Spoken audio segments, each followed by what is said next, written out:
কলিমুল্লার উদ্দেশ্যে আদালত বলেন, আপনি কি করেছেন সেটা আলিমুল গায়েব জানেন আর আপনি জানেন।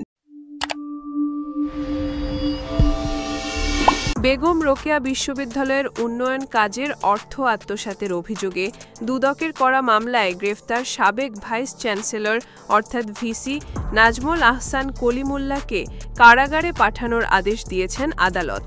গতকাল বৃহস্পতিবার ৭ আগস্ট তাকে আদালতে হাজির করে কারাগারে আটক রাখার আবেদন করে দুদক। আবেদনের পরিপ্রেক্ষিতে ঢাকার মেট্রোপলিটন সিনিয়র স্পেশাল জজ মোহাম্মদ জাকির হোসেন গালিবের আদালত তাকে কারাগারে পাঠানোর আদেশ দেন। শুনানিতে নাজমুল আহসান কলিমুল্লাহ আদালতকে বলেন, সাবেক শিক্ষামন্ত্রী দীপু মনি আমার কাছে অন্যায় আবদার করতেন। আমি এর প্রতিবাদ করি, সংবাদ সম্মেলন করি।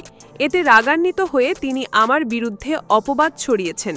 শুনানির এক পর্যায়ে কলিমুল্লার উদ্দেশ্যে আদালত বলেন, আপনি কি করেছেন সেটা আলিমুল গায়েব জানেন আর আপনি জানেন। কিছুদিন পর দুদক জানবে, এরপর মানুষ জানবে। এই দিন বিকেল ৪টার দিকে তাকে দুদকের সাদা একটি মাইক্রোবাসে করে আদালতে হাজির করা হয়। পরে তাকে সরাসরি এজলাসে তোলা হয়। মামলার তদন্ত কর্মকর্তা দুদকের সহকারী পরিচালক মিনহাজ বিন ইসলাম তাকে কারাগারে আটক রাখার আবেদন করেন। এরপর ৪:১৬ বিচারক এজলাসে ওঠেন। এই সময়ে তাকে এজলাসে বসার বেঞ্চ থেকে কাঠগড়ায় তোলা হয়। এরপর ৪:২২ শুনানি শুরু হয়। নাজমুল আহসান কলিমুল্লার পক্ষে তার আইনজীবী শাহনাজ সুমি জামিন চেয়ে শুনানি করেন। তিনি বলেন, নিয়ম বহির্ভূতভাবে তিনি কিছু করেননি। বিশ্ববিদ্যালয়ের সবকিছুতে ভিসির একার বিষয় থাকে না। চাইলেই ২-৪ জন টাকা আত্মসাৎ করে নিতে পারে না।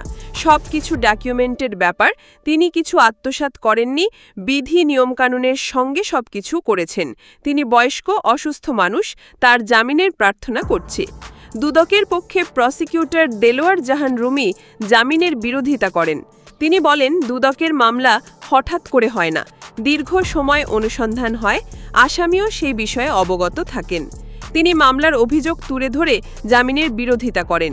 এরপর বিচারকের মুখোমুখি হন নাজমুল আহসান কলিমুল্লাহ। কত সালে নিয়োগ পান জানতে চান বিচারক। তিনি বলেন, আমাকে প্রথমে বিউপিতে উপাচার্য হিসাবে নিয়োগ দেওয়া হয়। এরপর তৎকালীন সরকার একদিনের জন্য আমাকে ঢাকা বিশ্ববিদ্যালয়ে স্থানান্তরিত করে। পরবর্তী সময়ে আমাকে বেগম রোকেয়া বিশ্ববিদ্যালয়ে ভিসি হিসেবে নিয়োগ দেওয়া হয়। এরপর বিচারক জিজ্ঞেস করেন ২০১৭। জবাবে তিনি বলেন, হ্যাঁ।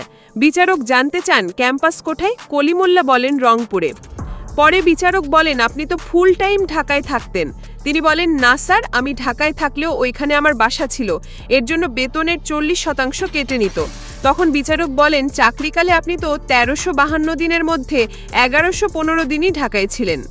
এর জবাবে তিনি বলেন, তৎকালীন শিক্ষামন্ত্রী দীপু মনি অন্যায় আবদার করতেন, তার কারণে ক্যাম্পাসে যেতাম না।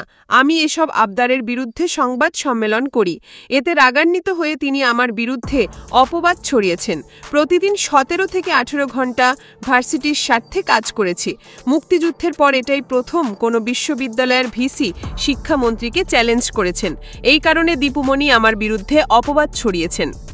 তখন বিচারক বলেন, আপনি আর আপনার মা কোনো এক নিয়োগ বোর্ডে একই সঙ্গে ছিলেন?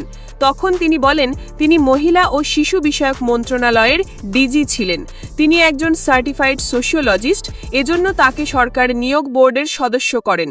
পাল্টা প্রশ্নে বিচারক জানতে চান, আপনি কি একই সঙ্গে ভিসি, বিভাগীয় প্রধান ও ডিন ছিলেন? জবাবে কলিমুল্লাহ বলেন, আমি প্রথম নই। আগের ভিসির ধারাবাহিকতা রক্ষায় এসব দায়িত্বে ছিলাম। উপযুক্ত লোক না থাকায় বিশেষ পরিস্থিতিতে এ দায়িত্বে থাকতে হয়েছে। বিচারক জানতে চান, ৪ বছরে উন্নয়ন খাতে কোনো টাকা পেয়েছেন? তখন কলিমুল্লাহ বলেন, আমার আগের ভিসি নূর নবীর সময় ৯৯ কোটি টাকার কাজ চলমান ছিল। আমি দায়িত্ব নিয়ে কাজ চলমান রেখেছি। আর নকশা পরিবর্তনের অভিযোগ আগের ভিসির বিরুদ্ধে। বিশ্ববিদ্যালয়ের একটাই প্রকল্প, বিশেষ উন্নয়ন প্রকল্প। আমি এসে নিয়োগ বাণিজ্য, চাকরি বাণিজ্য বন্ধ করে দিয়েছি। তখন বিচারক বলেন, নিয়োগ বাণিজ্য, চাকরি বাণিজ্যের অভিযোগ আপনার বিরুদ্ধেই? জবাবে কলিমুল্লাহ বলেন, নো, নেভার, নেভার। সাবেক শিক্ষামন্ত্রী দীপু মনি এসব অপবাদ ছড়িয়েছেন। এই সময় দুদক প্রসিকিউটর দেলোয়ার জাহান রুমি বলেন, উনি ১৭ ঘন্টা কাজ করেছেন। আমরা তো তাকে টক শোতে দেখেছি। তখন কলিমুল্লাহ উত্তর দেন, সেটা তো রাতে। পরে বিচারক দুদক প্রসিকিউটরের কাছে জানতে চান তার বিরুদ্ধে অন্য মামলা আছে কিনা। আদালতকে দুদক জানায় এই মামলায় আছে, এখন নিয়োগ বাণিজ্যের অভিযোগের তদন্ত শুরু হবে। সেই সময় দুদকের উদ্দেশ্যে বিচারক বলেন অভিযোগ আগে তদন্ত হোক। কলিমুল্লার উদ্দেশ্যে আদালত বলেন আপনি কি করেছেন সেটা আলিমুল গায়েব জানেন আর আপনি জানেন, কিছুদিন পর দুদক জানবে, এরপর মানুষ জানবে। তখন কলিমুল্লা বলেন গত মাসের 18 তারিখে মামলার বিষয়টি ব্রিফিংয়ে জানানো হয়। আমি ভেবেছিলাম দুদক থেকে আমাকে তলব করা হবে। আজ সকালে আকস্মিকভাবে ডিবি পুলিশ আমাকে গ্রেফতার করে, আপত্তি করিনি। পরে বিচারক বলেন আপনি আপত্তি করবেন কেন? কবরেও একা যেতে হয়, জেলখানায়ও একা যেতে হয়, কেউ সঙ্গে যায় না। দুর্নীতি যারা করছেন তারা জেলে পড়ছেন, আর দুর্নীতির টাকায় তার আত্মীয়রা অনেকে বিলাসী জীবনযাপন করছেন, বিদেশ ভ্রমণ করছেন। তখন কলিমুল্লা বলেন মাননীয় আদালত, বেয়াদবি না নিলে একটা কথা বলি, আমি একজন কমিশনড অফিসার, গ্রেড 1 অফিসার।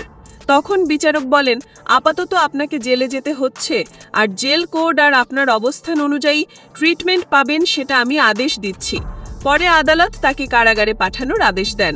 এর আগে বিশ্ববিদ্যালয়ের উন্নয়ন কাজের অর্থ আত্মসাতের অভিযোগে কলিমুল্লা সহ 5 জনকে আসামি করে গত 18 জুন দুর্নীতির মামলা দায়ের করা হয়।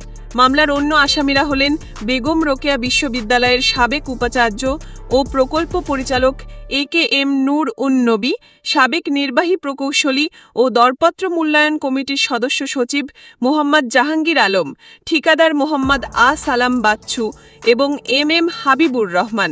মামলার এজাহারে বলা হয় আসামিরা পরস্পর যোগসাজশ, অপরাধজনক বিশ্বাস ভঙ্গ, ক্ষমতার অপব্যবহার করে বেগম রোকেয়া বিশ্ববিদ্যালয় উন্নয়ন প্রকল্পের অনুমোদিত DPP উপেক্ষা করে নকশা পরিবর্তন করেন।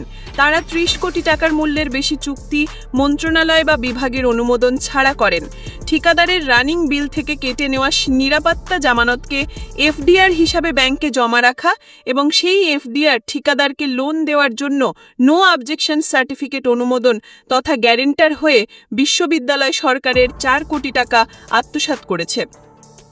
ঠিকাদারের সঙ্গে চুক্তিতে অগ্রিম অর্থ দেওয়ার কোনো আইন না থাকা সত্ত্বেও অগ্রিম বিল দেন এবং অগ্রিম দেওয়া বিলের সমন্বয়ের আগেই বিলের বিপরীতে প্রদত্ত ব্যাংক গ্যারেন্টিগুলো অবমুক্ত করা হয়। প্রথম পরামর্শক প্রতিষ্ঠানের দেওয়া ড্রয়িং বা ডিজাইন না মেনে সরকারি খাতে ক্রয় পদ্ধতির বিধি বহির্ভূতভাবে দ্বিতীয় পরামর্শক প্রতিষ্ঠান নিয়োগ দেওয়ার অভিযোগ রয়েছে তাদের। অস্বাভাবিক হারে মূল্য দাখিল বা ফ্রন্ট লোডিং থাকা সত্ত্বেও PPR 2008 এর বিধান অনুযায়ী দরপত্র মূল্যায়ন না করার অভিযোগ রয়েছে তাদের।